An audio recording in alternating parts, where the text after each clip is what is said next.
My mullet brothers and sisters, I can finally tell you who to vote for president. It ain't Obama. No, not after I saw this. I'm going to have just your basic cheddar cheeseburger. I just want mustard, no ketchup.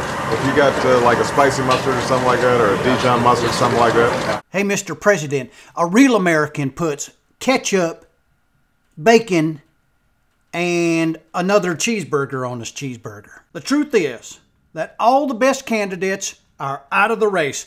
Full disclothing here. Romney ain't exactly my jug of Mountain Dew. But that's all bridge underwater. And believe me when I tell you, it could have been worse. And the whole reasoning behind Roe versus Wade is a utilitarian, phony science reasoning that has collapsed under the weight of modern technology. Well, look who's been to college. Ketchup-eating patriots sound like this.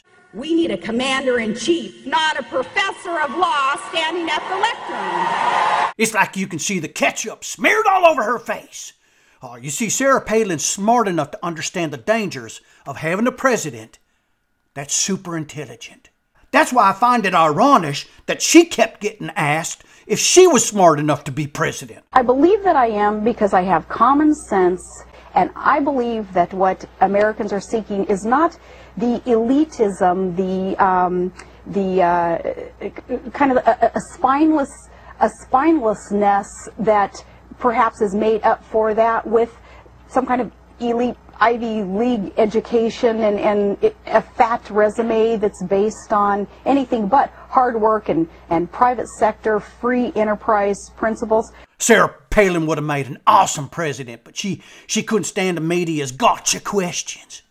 But that don't bother everybody. And when they ask me who's the president of you, Becky, Stan, I'm going to say, you know, I don't know. Do you know?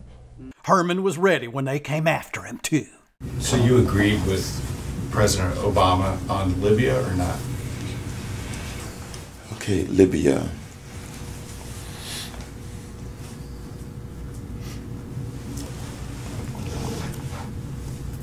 He was just playing possum so he could come back at him with this. Who knows every detail of every country or every situation on the planet? Nobody. All aboard the cane train. Hoo-hoo. We need a leader, not a reader. Ketchup-eating patriots keep the book shut and go from the gut.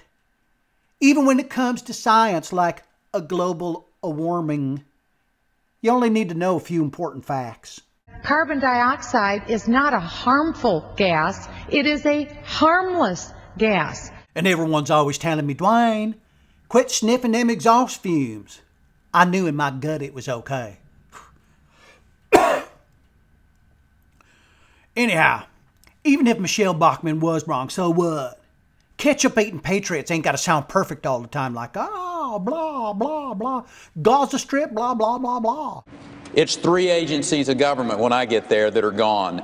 Commerce, education, and the, what's the third one there? Let's see. Debating is for Dijon-eating presidents. But the greatest ketchup-eating comment came from the other Rick. President Obama once said he wants everybody in America to go to college. What a snob. I mean, any of these guys and gals would have been better than Mitford, who always sounds like he's got a little bit of Dijon there and a little bit of Dijon there. I mean, I was really worried until I heard him say this. We have a president who I think is a nice guy, but he spent too much time at Harvard, perhaps. Mitt Romney is a ketchup-eating, go from the gutter.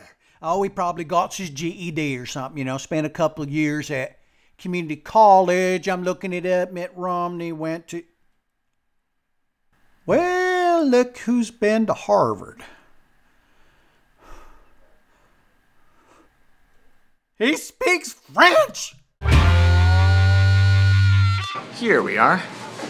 Now, we ran out of ketchup, but you can choose from these 2 fancy mustards.